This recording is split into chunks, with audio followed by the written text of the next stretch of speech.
What's up, everybody? I'm Corey. And I'm Mignon. And we want to welcome you to Tea and Worship. Corey, can you believe that we finally made it to Hope TV? Mignon, I can't believe it. It's been, like a year or something like that? Yeah, some change. We've been waiting. For a mighty long time. For a mighty long time. I mean, to the point to where I literally just, I gave up. I started getting a little depressed. Is that why you lost all this weight? Because... Minnie, you Minnie. That's a little personal. I mean, these are friends though. But I ain't gonna get no Gorilla Glue or nothing. And it's just called a little fast. Whatever.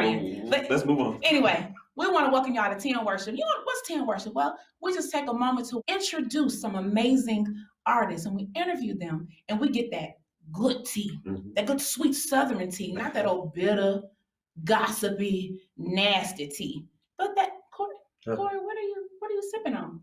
This is Ivy's tea. You know about Ivy's tea? It's black owned. I ain't never heard of that. Yeah, you need to get you some. It's black owned? Yeah. I gotta do my research please. Yeah. But anyway, we wanna welcome y'all to Tea and Worship. Welcome. Now, Minnie, I want to know what's going on. Well, I'm gonna tell you. Come on, let's talk about it. Let's talk about it. So this segment here, we want to take a moment to talk about the current situations that are happening. And so we can't let this moment go by without acknowledging the legendary Bernice Pace. Mm-hmm. I mean, I had an opportunity to work with her on her latest record. And Corey, she was phenomenal. She was an amazing person. She was consistent. Every time that I came in her presence, she was the same. And I know that everybody knows that her dream was to be on Broadway one day. And she literally made the world, Walmart, Kroger, she made it all her Broadway. Wow. I only got to actually see her in person one time, got to sing behind her in an event, but she lit up the room. Like her whole presence, her aura just made everything, everybody was like, enthralled in what she was doing. So she will definitely be truly missed. Absolutely. So our prayers goes out to the Pace family. Mm-hmm.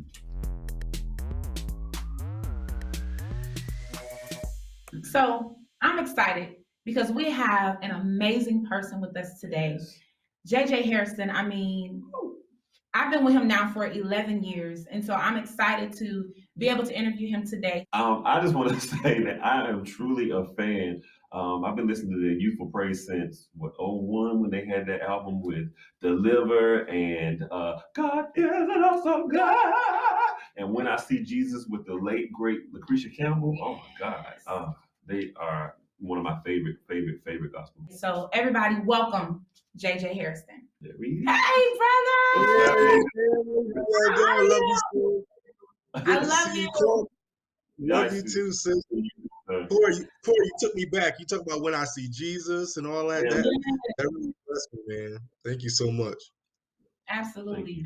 So, brother, last year you had an opportunity to interview me, and so now I get to interview you. So, I mean, this is like so exciting. Like I was sharing with him a minute ago, that you could be with a person for so long and not really get a chance to, get to know them with the changes. So kind of share a little bit with us about how things started with you.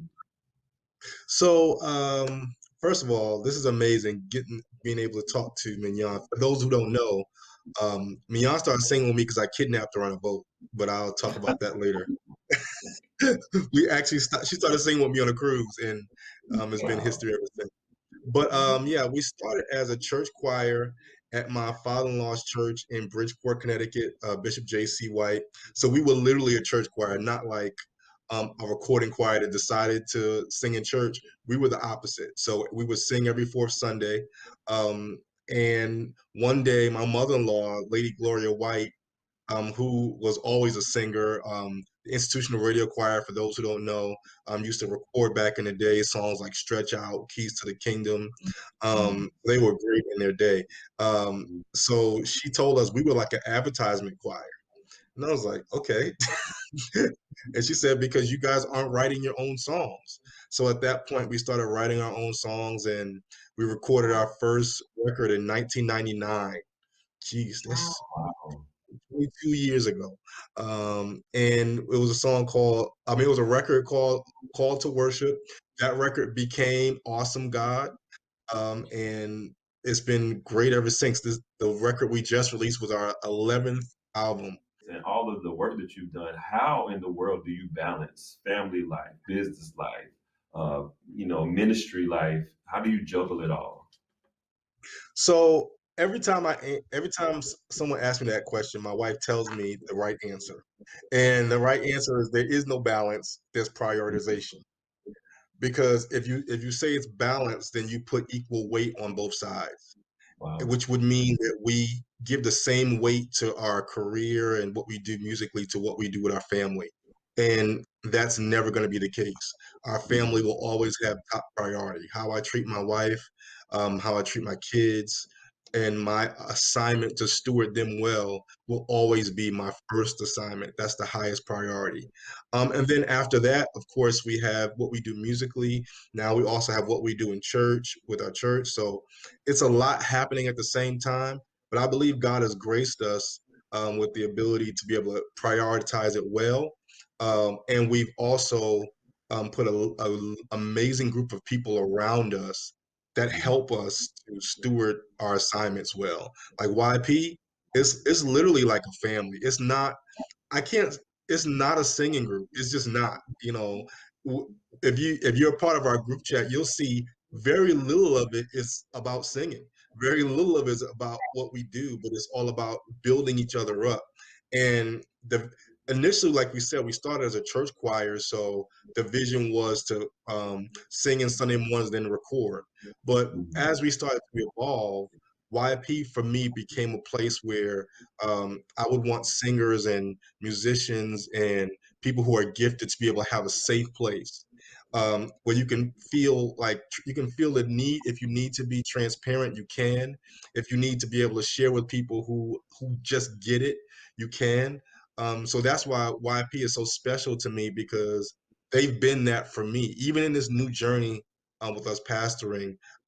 They've been the first supporters, and like when I didn't have a praise team, the local YP would come and do our praise and worship, because and these are people who are artists. I mean, Yeah, I mean, Yon, you got Kim, you got Rich, all these people right. who are doing Greg Kirkland, Yeah, Zeb. I mean, these are all people doing amazing things, but yet they are submitted enough to support each other. And I mean, not submitted to me, but we're submitted to each other. So if someone needs something, we're just there for each other. And I think that's amazing. And that's why it's been so easy for me to prioritize what we do, because we have an amazing group of people around us at all times. tell me the importance of that, of having that relationship when it comes to the industry. Well, I think that relationships in the industry is so important because I really believe the reason why we've been able to last as long as we have has nothing to do with our talent or our gift. Has everything to do with how people feel about our ministry after they leave us, how people Wow. Yeah, feel after when they're in our presence. And I've seen people who are amazingly gifted and talented, and they don't last long because people don't feel good around them. They treat people in a harsh way, and people choose not to support them or be around them. As far as us, I'm sure there are people who can sing just like us or better.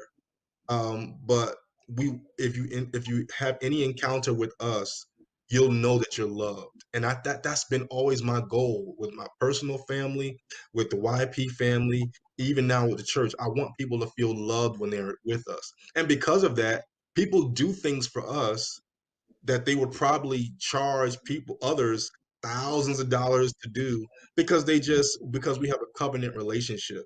So I'm talking about people like Travis Green, who's on this record. And literally, Travis didn't ask me for anything. He actually flew to me to record the song and left. That was it. I mean, it wasn't like there was no business arrangement. It was like, and he wrote the song. So it was all like people who wow. love to support. Naomi Rain, who was like, Maverick City is like one of the hugest things in gospel music right now. But she Yeah, just came like, hey, I'm here, I'm ready to go, bro. And then stayed the next day to minister to my church. So wow. these are relationships that we've built because of how we treat people. So for anyone who's listening, I would encourage you to be as intentional about your experience with people as you are with your experience with God. And Mignon, you touched on this a little bit, but you talked about the new album that just came out in January, Not Holding Back. And, you've done all these albums already. What is different about this particular album, JJ? Uh, well, see, I try to be careful about how I talk about 2020 because I don't want to make an idol of 2020. I think Mhm. we have given it so much power, and it's like, if you talk about it, it's like a big boogeyman. So I don't want to do that. But by the same token, writing a song, writing a record, or putting together a record in the middle of such a transitional year was, um, it was it was necessary for us because it Mhm. pulled out of us things, that songs and experiences that probably would have not have normally happened. Like for example, the record prior to that, the Miracle Worker Project. What excited me about that record was being able to do half of it in DC and half of it in Nigeria. This record, we literally had to struggle just to be able to get together. I mean, just to be able to put six singers in a band together to record was a Mhm. struggle. So we had to be intentional about every message, about every song, about everyone who's going to be a part, because it was a struggle to do. So I don't think I've ever had to be as intentional about any body of work as I was with the Not Holding Back record. And I think that's what makes it so special to me. Every song was done. I think we recorded like two songs at a time, and every song I went in knowing the purpose for it. So there are no album fillers. There are no songs where I felt like it would be cool to have on there. Every song was intentionally placed where it is, and every lead is intentionally placed there because I knew that God was going to be able to minister to people in a different way coming out of that season of 2020. How has being married, because I know you guys got married young, how Hmm. has marriage helped you in your career? Like, how has that helped you? So it's helped me in both ways. It helped me in two ways rather. It helped me because it gave me a testimony. Trina and I have been very transparent about our story. We got married very young, and then because of that, I don't know, there was so much going into us getting married. I was 20. I shouldn't say my age then because if I tell you how long we've been married, I'm gonna tell you how old I am now. But I was very young, and she was younger than me, and we went and got married. And what's so strange is that when we got married, we went to the justice of the peace, and then we both went to our own homes. I went to an apartment. She went back to her parents' house. So we literally got married just so we wouldn't burn, if you know what I mean. Yeah. So we got married, and then because we allowed that separation to happen in our marriage initially, we wound up staying separated. So we would get together for a year and then separate for a year, and that happened over the course of 7 years. For our first 7 years we were separating off and on. And then in 2004, late 2004, I remember I had to sing at a women's conference. I had no business having to sing at a women's conference. But Pastor Cheryl Brady was teaching, and she taught from the story of Noah. And at the end, she talked about how God remembered Noah. And in that moment, um, God, as clear as day, I will say it till the day I die, that I heard God speak to me and said, "I have not forgotten you." And Mhm. in that moment, I'm like, okay, good, everything's about to blow up. And I'm thinking it's going to be a whole different thing ministry wise. And then Holy Spirit spoke to me and said, "Go get your family back together. Before you ask me for anything else, go get your family back together because you're ignoring your favor." You're ignoring your favor. So I went and told Trina, and we were like, comfortably separated at that point. If there's a way to say that, like I had my own space, she had her own space.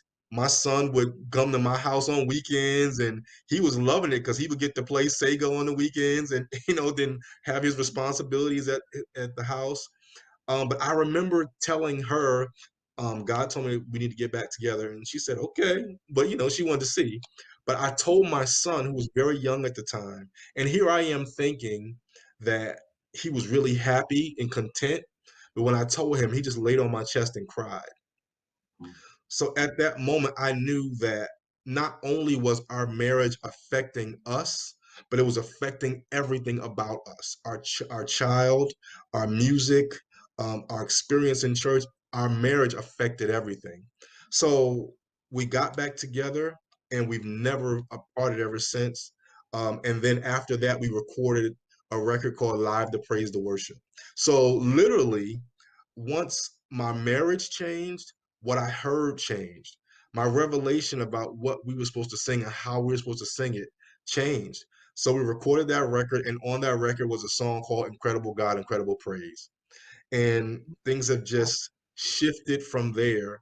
And now we're able to mentor other couples, other people, and tell them how to restore their marriage. So how is it affecting me? It's affecting me musically because now I now have a covering of marriage over my ministry.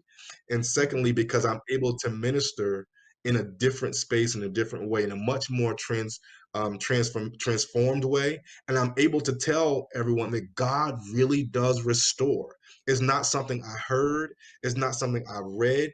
It's what I know because I've experienced it myself.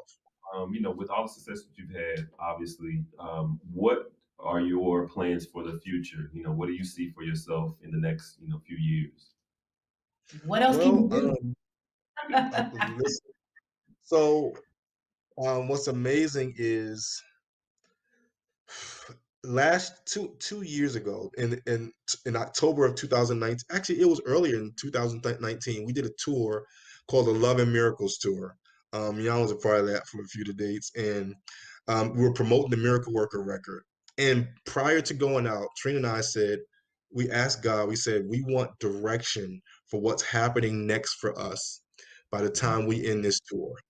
We need to know where we're going, because you know what most gospel artists won't tell you is that this is not enough. There's gotta be more. You'll get to a place where you've done the Stellar Awards every year, and you've Mhm. recorded, and you release your record, you do a promo tour, you look to see where you charted, and you promote for another month or two, you wait for the Stellars, and then the cycle begins all over after the Stellars or after the Grammys or whatever award show you wait for. And it's not enough, just to release music and not be able to measure impact any other way than what the charts say. So we said we needed to know what was next. And the next to last date, we were singing at my father-in-law's church where it all started. We wound up being back there. And after we had like a revival in service, it was crazy. And he came to me afterwards and said, it's time to stop running. You know God has called you to pastor. Stop running. Within 24 hours, within 24 hours, 3 o'clock the next day, I'll never forget. Apostle Matthew Stevenson FaceTime Trina and I and said, I'm ready. I need to start a work in Washington, D.C. Will you lead it? Within 24 hours of my father-in-law declaring that over us. So he announced us in October of 2019, and we officially launched as a campus, as a church, in December of 2020. So my plans for the next 2 years is to grow and build. The It's amazing to now have to shepherd people, even though people keep saying that I've had this opportunity. I've been doing this with YP for so long, but honestly, I don't feel like I don't have to lead them because we lead each other. We build each other. But now in this space, I think what I'm doing is taking the same model that I have with YP, is creating a space where people can grow, not where I can grow. I'm not building a kingdom to myself. I've created a space, and hopefully God is going to continue to help us to create a space where people can grow, learn, and be restored. So that's what our mission and our goal is for the next 2 years.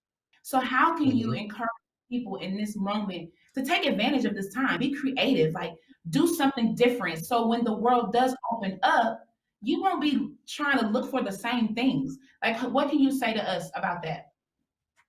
I would say anyone who thinks you're going back to normal has wasted a year of your life.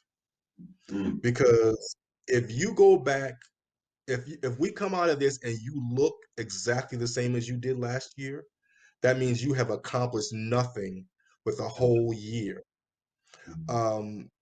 There is no more. Our normal will be new when we come out of this. When we come out of this, we're going to go back to a church that may not have the same pastor, may not have the same people.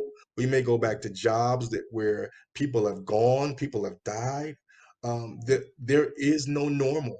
The normal will be established once we come out of this. So you should be taking your time now to set up what you want your normal to look like when we come out. That means financially, that means spiritually, that means emotionally. Everyone needs to have grown and established what you want to be in this time that we've had to isolate in 2020 going into 2021. Well, I hate to say it, but this is so good. This is awesome. Encourage everybody, all the viewers, to go and support JJ. Go and get the new record. Please, not holding back. If you don't have it, you're missing out. So please go and support. JJ, you want to share ways that we can follow you, where we can find the record? You want to share all that? Sure, I'd love to. Thank you so much for this time. I got to say thank you to Dr. E. Dewey Smith, amazing man of God that I've honored for many years. He's the singingest, preachingest pastor that any of us know. So thank you, sir. Thank you to both of you and everyone who's involved with this show. If you want to follow me, you can follow me on Instagram at JJ Hairston. My wife is at Trina Hairston. And if you want to learn more about our church, you can follow us at All Nations DC. We'd be honored for you to check out our messages and our worship and whatever we do. We'd love for you to see it. As far as our new record, Not Holding Back, it's available on all digital platforms. We'd love for you to get it. We're on Apple, Amazon, Google Play, Tidal, Spotify, whatever you do, the music is there. So we'd love for you to check it out. It has some amazing songs with some amazing people leading them. And I'm just honored that we were able to release it. Well, JJ, we want to thank you again. Thank you so much for being with us. We know you were a very busy man. Our first guest. Woo! History to make it. I'm so excited. Thank you. So we don't want you to miss our next episode of Tea and Worship. You better not miss it. Y'all better be here because we're going to be here. So y'all got to be here as well. So now we want to go out with worship and praise with our brother, JJ Hairston. Thanks a God!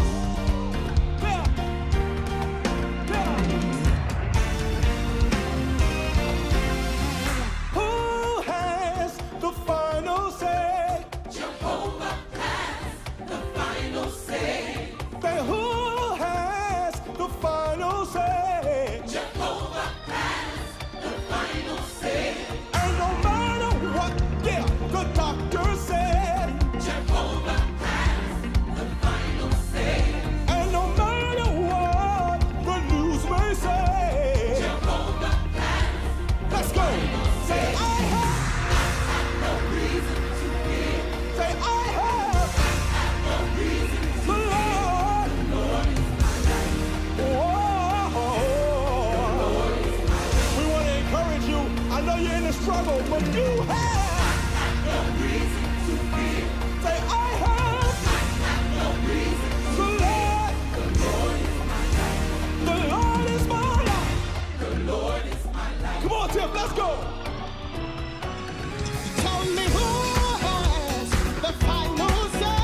Jehovah has. Yes, Lord. The final say. I want to know who has the final say. Jehovah has. Thank you, Lord. The final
What you're